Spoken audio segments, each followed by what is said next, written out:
नमस्कारम वनक्कम। न्यायालय का एक फैसला जो कि बच्चों का संपत्ति पर हक के बारे में है, उसके बारे में आपसे चर्चा करता हूँ।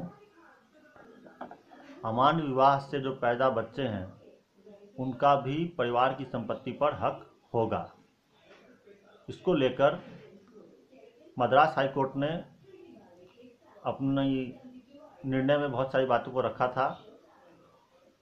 उनके निर्णय को भारत की सर्वोच्च न्यायालय ने पलट दिया है और उन्होंने अपनी बात इसमें रखी है।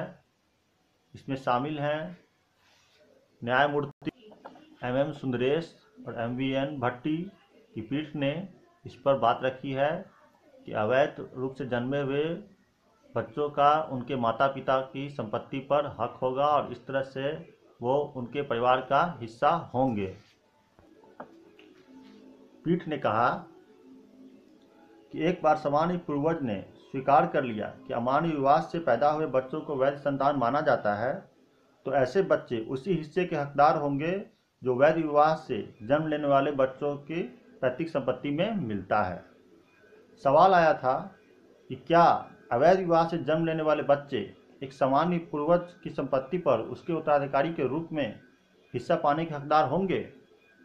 इस पर गौर करने वाली बात यह है, इस पर आप ध्यान दीजिए कि शीर्ष कोर्ट के पूर्व फैसले के बदलाव में आप इसको देखिए। शीर्ष कोर्ट के पूर्व फैसले का हवाला देते हुए पीठ ने कहा, अमान्य विवाह से जन्म लेने वाले बच्चों को वैध संतान मानने की माता पिता की स्वीकृति को भी उसके वैध संतान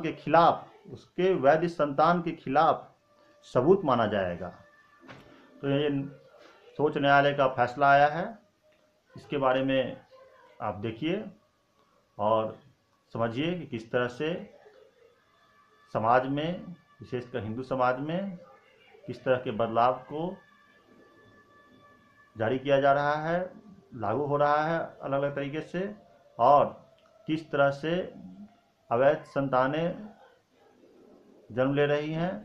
आखिर सामाजिक व्यवस्था इतनी कमज़ोर कैसे हो गई कि बच्चे अवैध रूप से जन्म ले रहे हैं। उनकी वैधता को लेकर अब न्यायालय तय कर रही है कि उनका बच्चा वैध है या अवैध है, उनकी संपत्ति पर हक होगा या नहीं होगा।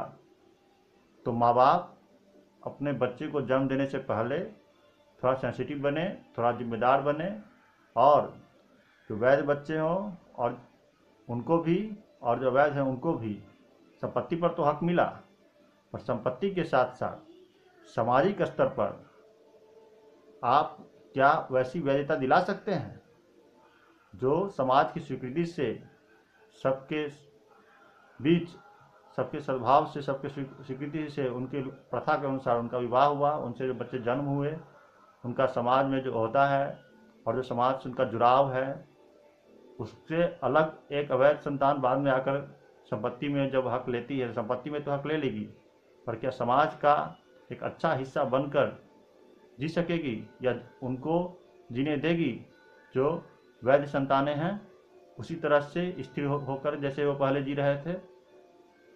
ये वैध संतानों के लिए अस्थिरता का दौर नहीं है। सही को सुनिए, सही को चुनिए। धन्यवाद। सब्सक्राइब कीजिए।